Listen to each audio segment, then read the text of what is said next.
irmãos. Que presença. Que presença é essa que nos constrange, que nos deixa sem palavras.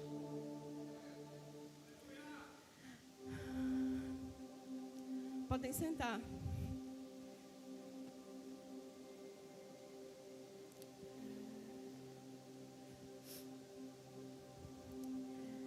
Pensando sobre a palavra de hoje, eu estava me lembrando de algumas coisas. E uma das coisas que me fez pensar foi a situação tão comentada nos dias de hoje, ou essa semana, que era justamente sobre o aborto. E Deus me fez lembrar de um texto que é uma das passagens que eu mais gosto na Bíblia, que é justamente falando sobre a sunamita. E aí eu queria te convidar a abrir a palavra do Senhor em 2 Reis, capítulo 4.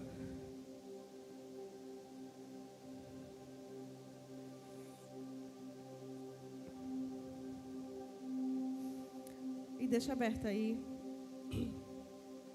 que nós vamos ler.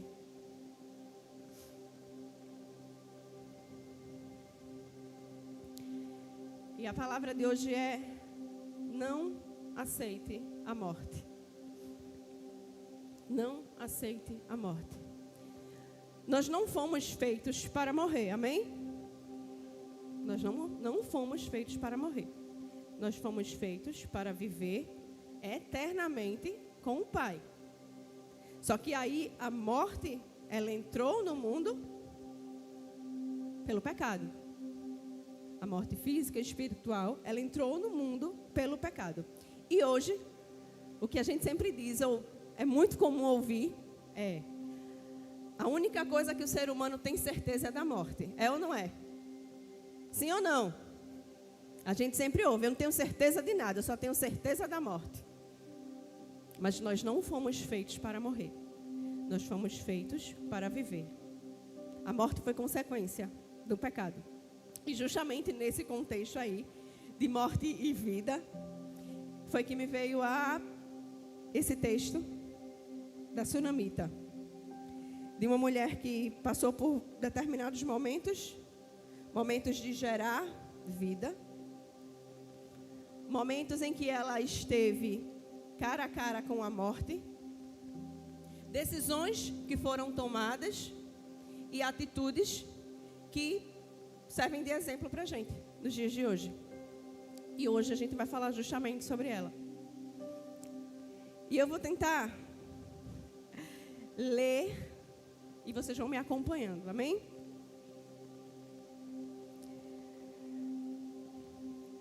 Segunda Reis, capítulo 4, versão Ara.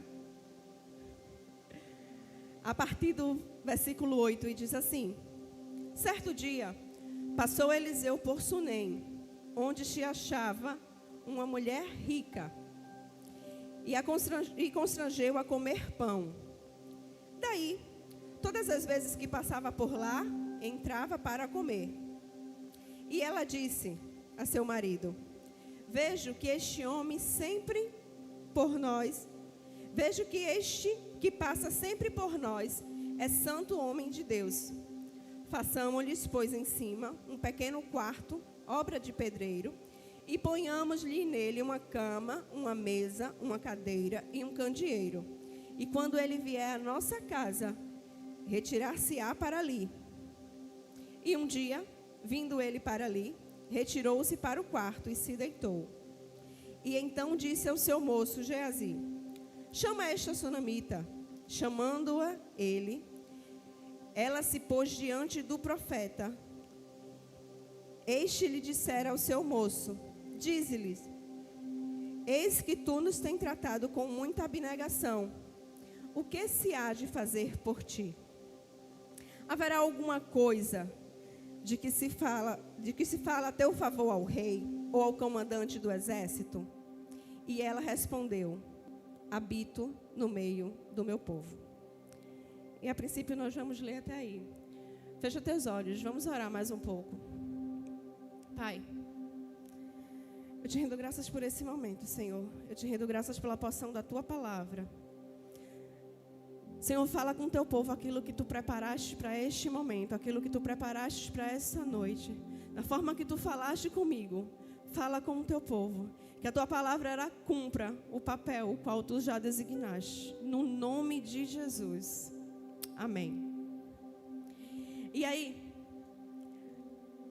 quando a gente começa a analisar parte do texto, vai dizer que a mulher, ela era rica, ela tinha determinadas posses, e que o profeta passava pela terra dela, e ela sempre chamava ele para comer pão. Só que chegou um momento em que ela pensou, ei, eu posso fazer muito mais. Eu não necessariamente tenho que só dar pão, eu posso fazer mais por ele. E ela construiu um quarto, para que ao invés de ele simplesmente passar, ele pudesse ter um lugar confortável para ficar. E aqui eu queria que vocês pensassem juntamente comigo. Aquela mulher não tem nome. É a mulher sunamita. Eu quero que você pensasse comigo. Aquela mulher poderia ser eu. Aquela mulher poderia ser você. Ela não tem nome. Mas aí, o profeta aqui representava naquela época a presença do próprio Deus. O profeta era tido como um homem santo, como alguém que carregava a presença de Deus. Então ela estava ali fazendo o seu papel de, não, eu vou construir um quarto para este homem e ele vai ter um lugar confortável para ficar. E ele diz assim no versículo 13: eis que tu tens nos tratado com muita abnegação. O que se há de fazer por ti? O profeta conseguiu reconhecer naquela mulher a renúncia. Ela poderia investir o dinheiro dela e o tempo dela fazendo qualquer outra coisa. Mas ela estava ali, investindo em fazer um quarto para atrair aquele homem a ficar ali, para atrair a presença de Deus. Nós precisamos, e aqui começa a aprendermos com a sunamita, construir locais para atrair a presença de Deus. Construir, e quando eu falo de locais, eu não estou falando necessariamente de físico, mas nós precisamos atrair a presença de Deus na nossa casa, não especificamente num quartinho, que é o quartinho de oração. Não especificamente, e eu vou falar por mim, na hora que eu estou lavando os pratos, que é o meu momento com Deus, e eu boto louvor, e eu boto palavra aí, só assim para lavar os pratos, viu, irmãos? Enfim, é uma das coisas que eu detesto, mas glória a Deus, se tem prato sujo é porque teve comida. E não é isso que eu estou falando de verdadeiramente estarmos diante da presença de Deus. E aquela mulher, ela age com forma de renúncia. E Eliseu, ele consegue enxergar aquilo. Ele faz, o que é que se há de fazer por ti?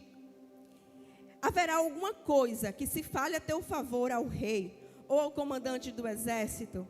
E aí ela responde, eu habito no meio do meu povo. Ela estava querendo dizer, olha Eliseu, eu não preciso de nada não. Eu não preciso de nada. Lembra que no começo falava que ela era rica? A mulher era rica, tinha dinheiro, habitava no meio do povo. Ela não precisava de nada. Achava ela que não precisava de nada.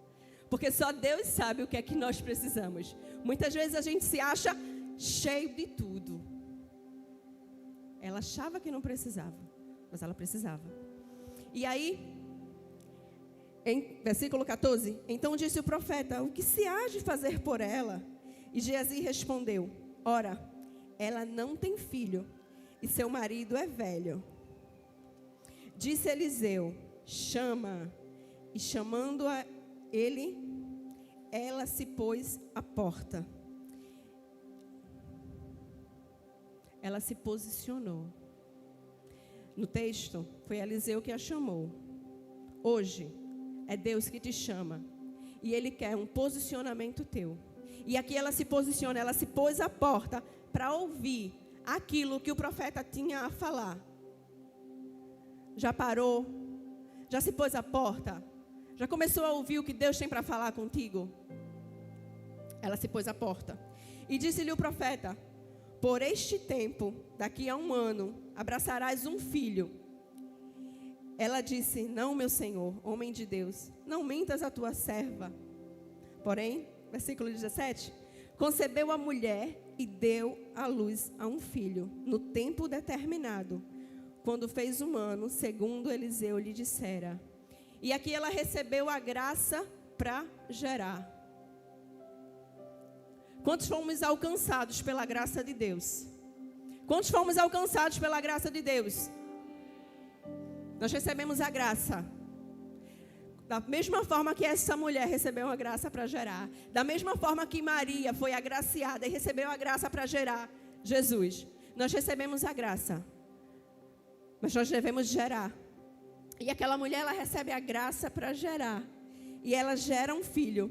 E tendo crescido o menino, saiu, certo dia, e ter com seu pai, que estava com os segadores, e disse a seu pai: ai, a minha cabeça. Então o pai disse ao seu moço: leva-o à sua mãe. E aqui eu quero abrir um parêntese. O que foi que Deus falou para ti? O que foi que Deus disse que você geraria? O que foi que Deus disse a você? Você vai gerar isso. Vamos lá. Ou, o que foi que Deus disse? O meu sonho para ti é esse aqui. O meu propósito para a tua vida é essa aqui. O que foi que Deus falou contigo? O que foi que você gerou? O que foi que chegou até a crescer? Mas em determinado momento parou. Mas em determinado momento parece que aquilo estagnou.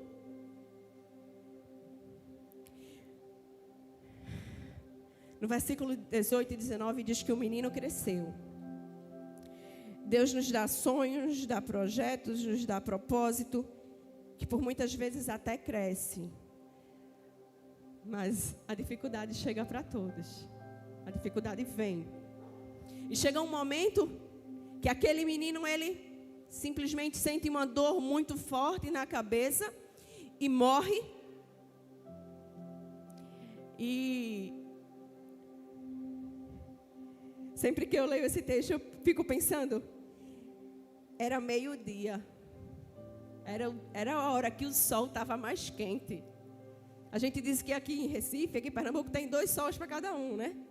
Era a hora que o sol estava pegando fogo. É aquela hora da dificuldade que você está passando, que parece que não vai ter fim. Que parece que não tem jeito. Que você, aqui está dando certo. Aqui está dando errado, aqui está dando errado. E até aquilo que estava dando certo começa a dar errado. É quando você só começa a ver tudo dando errado. E aí o menino morre. O menino morreu. O que é que a gente faz quando a pessoa morre? A gente enterra. É exatamente o que a gente faz. Quando uma pessoa morre, a gente enterra. Só que aqui, dentre tantos exemplos de situações que a Sunamita ela vem nos ensinando, aqui entra justamente o tema da palavra de hoje. Justamente o tema. Não aceite a morte. Não se acostume com a morte. E aqui eu não vou falar de morte física. A morte física entrou por conta do pecado, sim. E a gente sabe que isso aqui vai passar. Mas aí eu quero te dizer, o que foi que morreu na tua vida e que tu estás aceitando? E que para tu parece que já não tem mais jeito. E que agora eu já tentei de tudo e eu vou desistir. Já morreu. O que foi que morreu na tua vida? Não aceite a morte. Como o que a sociedade está querendo colocar para a gente. É simples. Matar um feto de até 12 semanas. É simples. Porque a sociedade O mundo hoje quer que a gente aceite isso. É abortar sonhos e planos de Deus. Não aceite a morte. E o que aquela mulher fez é que ela pega o seu filho no colo. Era só o corpo.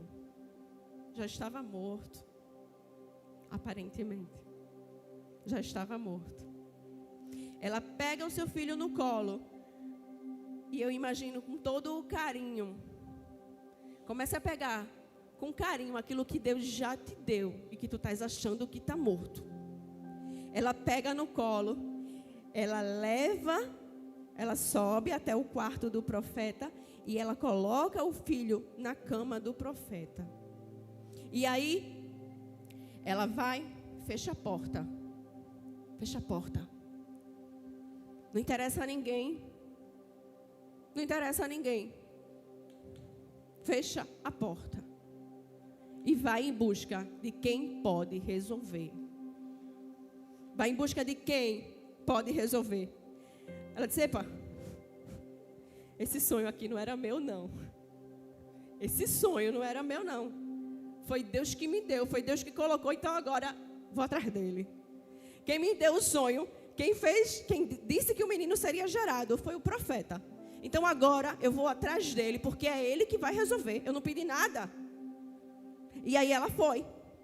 No versículo 22 vai dizer, chamou seu marido e lhe disse, manda-me um dos moços e uma das jumentas para que eu corra. Aleluia. Você não vai trancar no quarto, fechar a porta e ficar parado, não. É tempo de agir. E se Deus te trouxe aqui nesta noite, é para te dizer, é hora de agir. E corra, para que eu corra ao homem de Deus e volte. E perguntou ao seu marido, por que vais a ele hoje? Não é dia de festa, não é dia de lua nova, não é sábado. E aqui eu vou te dizer, muitos não vão entender a tua busca. Muitos não vão entender a tua forma de buscar. Interessante é que é os da própria casa. Muitas vezes é quem está perto. Não vai entender a tua forma de buscar a Deus. Mas continue a buscar. Continue a buscar. E aí ela continua, ela não se importa porque o marido está questionando, ela vai. Ela diz, não faz mal. Eu vou continuar no meu objetivo. Eu vou continuar no propósito. Eu vou atrás de quem pode resolver. E aí ela faz ela albardar a jumenta e disse ao moço, guia e anda e não te detenhas no caminhar, senão quando eu te disser. Partiu ela e foi ter com o homem de Deus ao Monte Carmelo. E vendo-a de longe, o homem de Deus disse a Geazi, seu moço, eis a sunamita. E aí, ele corre ao seu encontro e diz, vai tudo bem contigo? Com o teu marido? Com o menino? E aí essa resposta da sunamita é o que a gente sempre lembra. Vai tudo bem. Vai tudo bem. Duas coisas aqui. Muitas vezes nós somos especialistas em disfarçar. A gente coloca um sorriso no rosto e parece que está tudo bem. Só que o teu Deus, o teu Pai, Ele te conhece. Não adianta sorriso no rosto. E uma outra coisa, não derrame o teu coração para qualquer um. Não abra o que está dentro do teu coração para qualquer um. Geazi era o moço do profeta. Talvez ela pudesse falar. Mas se isso está aqui é para a gente aprender alguma coisa. Você tem que derramar o seu coração diante de Deus. Como louvamos aqui, derramar diante do altar do Senhor. E aí ela diz, vai tudo bem. Vai tudo bem. Chegando ele, pôs ao homem de Deus ao monte, abraçou-lhe os pés, Então chegou Geazi para arrancá-la, mas o homem de Deus lhe disse: deixa, porque a sua alma está amargurada. E o Senhor me manifestou, não me encobriu. Deus te conhece. Deus conhece o mais profundo, o íntimo do teu ser. Aquilo que por muitas vezes você tem tentado disfarçar, com um sorriso no rosto, com uma maquiagem bonita, com a melhor roupa. Mas Deus, Ele te conhece no profundo. Ele te conhece mais do que você se conhece. Deus, Ele sonda e conhece os nossos corações. E aí, disse ela: pedi eu a meu Senhor algum filho? Não disse eu, não me enganes. E é aquele momento que nós questionamos a Deus. Senhor, eu não te pedi isso. Eu não te pedi isso. Mas o Senhor que me deu. Mas não foi eu que pedi. E por que está acontecendo tudo isso? E por que? Por causa de determinadas situações que eu não queria. Não foi eu que pedi. Eu tenho que passar por isso. Foi o Senhor que me deu. É o Senhor que tem que resolver. Mas Ele resolve. Deus entende quando nós estamos questionando, quando nós estamos murmurando, quando nós estamos criticando. Deus, Ele consegue identificar isso. Não é errado questionarmos a Deus. Depende da forma que é feita. E aqui ela questiona. Mas Deus sabia o porquê que Ele tinha dado. Eliseu sabia o porquê Deus tinha dado aquele filho. Versículo 29 vai dizer: disse o profeta Geazi. Eliseu chega para Geazi e diz: cinge o profeta a Geazi, cinge os lombos, toma o meu bordão contigo e vai. Se encontrares alguém, não o saúdes, e se alguém te saudar, não lhe responda. Põe o meu bordão sobre o rosto do menino. E aí Eliseu manda Geazi ir na frente e passar o bordão no rosto do menino. Mas aí a sunamita diz: tão certo como vive o Senhor e vive a tua alma, eu não te deixarei. Eu não te deixarei. Entra no lugar da presença e clama ao Senhor, até tu sentires que Ele está contigo. Até tu sentires que tu não estás sozinho.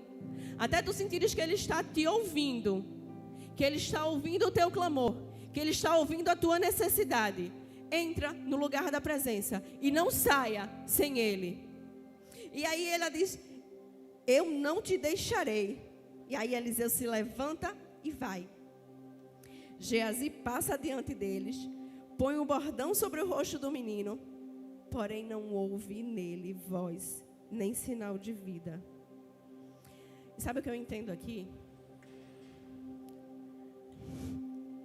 É que muitas vezes a gente quer ressuscitar os planos, os sonhos, os projetos de Deus na nossa vida com rituais. E não se trata de rituais. Não adianta campanhas, não adianta 7 dias de jejum e oração por isso, não adianta. O que vai adiantar é a presença. Só a presença. Por isso que Geazi não conseguiu. Geazi passou adiante deles, pôs o bordão no rosto do menino e não houve nele voz nem sinal de vida. Então voltou a encontrar-se com Eliseu e lhe deu o aviso: o menino não despertou.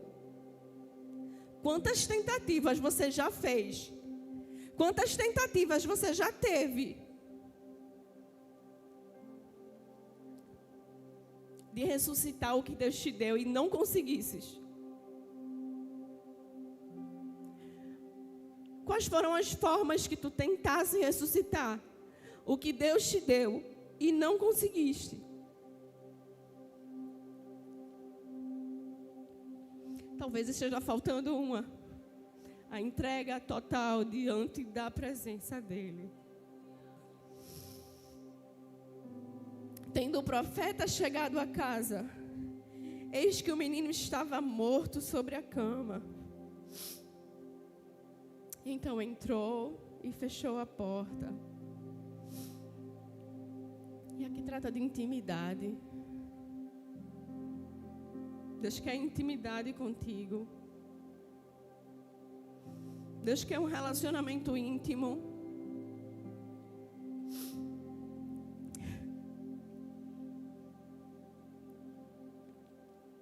Tem até uma música que diz, né?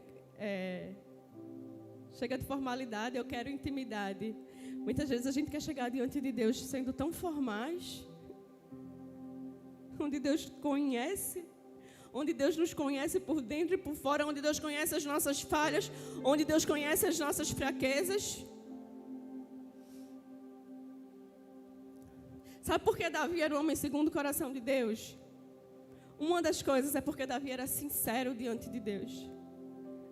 Nós precisamos ser sinceros diante de Deus, Ele nos conhece. Não adianta fazer teatro, fazer showzinho, porque Deus nos conhece. Nada disso vale, nada disso tem valor. Então ele entrou e fechou a porta e orou ao Senhor. Subiu à cama e deitou-se sobre o menino, e pondo a sua boca sobre a boca dele, os seus olhos sobre os olhos dele, e as suas mãos sobre as mãos dele, se estendeu sobre ele, e a carne do menino aqueceu.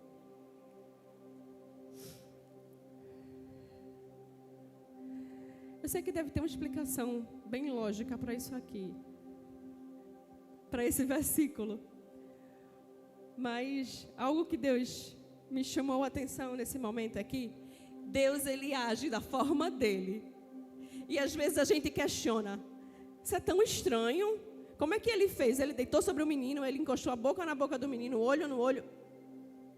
Porque a gente quer entender como é que Deus vai fazer. Não te interessa como Deus vai fazer, o que interessa é que Ele vai fazer. E o teu papel é crer. E a gente quer buscar na nossa sabedoria, no nosso conhecimento humano, como Deus faz. Não importa, importa que Ele faz do jeito dEle. E a vontade dEle é boa, perfeita, agradável. Ele faz como Ele quer, Ele age como Ele quer. E aí, a carne do menino aqueceu. E nesse momento que eu estava lendo essa parte, eu me lembrei de Gabi. Gabi voltando do Zoe. E ela chegou aqui e disse, como é que derrete gelo? E aquilo ficou na minha mente. Como é que derrete gelo? O gelo se derrete aproximando do fogo. O gelo se derrete aproximando do fogo. O teu coração está gelado. Se aproxima do Senhor. Se aproxima do fogo do Espírito Santo de Deus. Se aproxima da presença. Aí o gelo vai derreter. E aí diz que o corpo do menino aqueceu. Então se levantou, andou no quarto, uma vez de lá para cá, tornou a subir, estendeu sobre o menino. Este espirrou 7 vezes e abriu os olhos. Então chamou a Geazi e disse, chama a sunamita. Ele a chamou e apresentando-se ela ao profeta, ele lhe disse, toma o teu filho. Toma de volta aquilo que eu te dei e que morreu. Toma de volta aquilo que se perdeu. Toma de volta aquilo que parecia estar morto, mas eu ressuscito. Toma de volta, é teu. É teu. Toma o teu filho, eu estou te dando. Só que aqui, a sunamita, ela deixa de ter um filho para ter um filho que ressuscitou. E aqui ela tem uma bagagem. E aqui ela tem uma história para contar, porque ela passou por esse processo. E quando nós passamos por determinados processos, nós conseguimos enfrentar. Nós ganhamos mais força. Quando nós passamos por processos e nós temos autonomia para falar, nós temos autoridade para falar, ela deixa de ter apenas um filho para ser um filho que ressuscitou. Ei, aquela mulher que tinha um filho, que foi o profeta que orou e que ela gerou, ela tem um filho agora, que morreu, mas que ressuscitou, porque o Deus Todo-Poderoso fez o filho ressuscitar. Aquela mulher hoje tem história para contar. E quando Deus ele faz as coisas, ele faz com propósito. Deus não faz nada por acaso. Aquela mulher aprendeu a não aceitar a morte. Se ela tivesse aceitado a morte, qual história ela contaria? Que enterrou o filho e foi-se embora? E acabou a história dela ali? A sociedade quer que a gente aceite a morte. A sociedade quer que a gente aceite a morte da salvação dos nossos filhos, a morte da nossa estrutura familiar. A sociedade quer que a gente aceite a morte dos planos de Deus sobre a nossa vida. A sociedade quer que a gente aceite a morte do nosso casamento. A sociedade quer isso. Mas quem você vai ouvir? A quem você vai dar ouvidos? Deus me trouxe aqui esta noite para te dizer: não aceite a morte. Não aceite a morte dos planos e dos sonhos de Deus para a tua vida. E esse menino foi propósito de Deus, sim. Esse menino foi plano de Deus, sim. Porque a história dela não termina aqui. No capítulo 8 vai dizer que houve fome naquela terra. E que aquela mulher, ela passou 7 anos longe. E tudo que ela tinha naquela terra se perdeu. Tudo que ela tinha se perdeu. Lembra que a mulher era rica? Lembra que ela era rica? Lembra que ela tinha condições de construir um quarto para o profeta?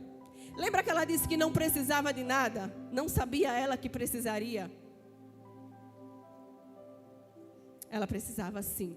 Ela precisava daquele filho. Ela precisava que aquele filho morresse. Ela precisava que aquele filho ressuscitasse. E o que você está passando hoje é para você ter história para contar lá na frente. É para você ter propriedade de falar: eu passei por isso. E hoje eu estou aqui por conta disso. E aí, a história vai dizer no capítulo 8 que Geazi estava conversando com o rei, justamente falando a história daquela mulher, daquele menino que havia ressuscitado. E de repente a mulher chega, tentando reconquistar ali as terras dela, porque tudo havia se perdido. E ela chega diante do rei, e quando ela chega, Geazi fala: esta é a mulher que eu estava falando. Esta é a mulher que não aceitou a morte. Esta é a mulher da história que eu acabei de lhe contar, rei. E por conta disso, por conta desse processo que ela passou, ela foi restituída. Ela teve de volta as suas terras. Ela teve de volta tudo aquilo que era dela. Por conta desse processo que ela passou. E eu quero te dizer, qual é o processo que você está passando? Qual é o processo que você está passando hoje? O que é que talvez esteja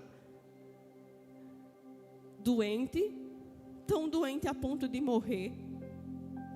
Ou o que é que talvez já esteja morto?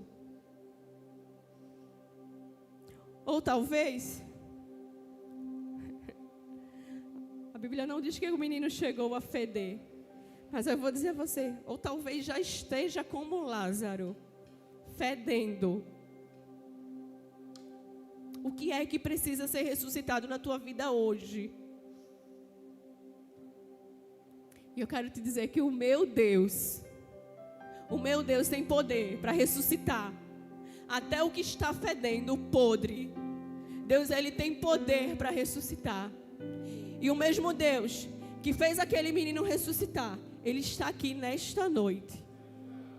Começa a falar com ele, começa a dizer aquilo que está no teu coração. Pai, talvez seja isso que está sujo, talvez seja isso que está morto, talvez seja isso que esteja fedendo. Mas eu sei que o Senhor está aqui. Começa a falar com o teu pai nesta hora. O Senhor está aqui nesta noite. Você não chegou aqui para voltar da mesma forma. Começa a usufruir da presença do Senhor, porque se Ele está aqui, é por ti, é para te ajudar, é para corrigir, é para instruir e é para ressuscitar também. Aleluia.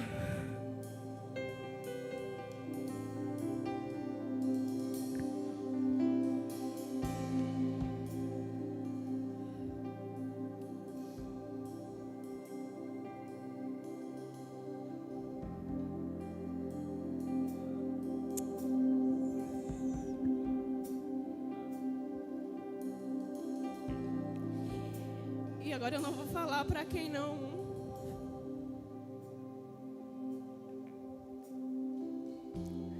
Quem ainda não se entregou para Jesus. Não. Eu estou falando nessa noite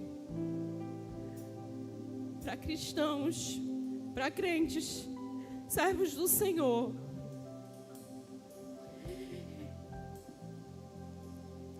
que talvez esteja trabalhando na obra, que talvez esteja fazendo de tudo, mas que tem coisa que precisa ser tratada, que tem coisas que precisam ressuscitar, que tem feridas que precisam ser colocadas o dedo e limpa.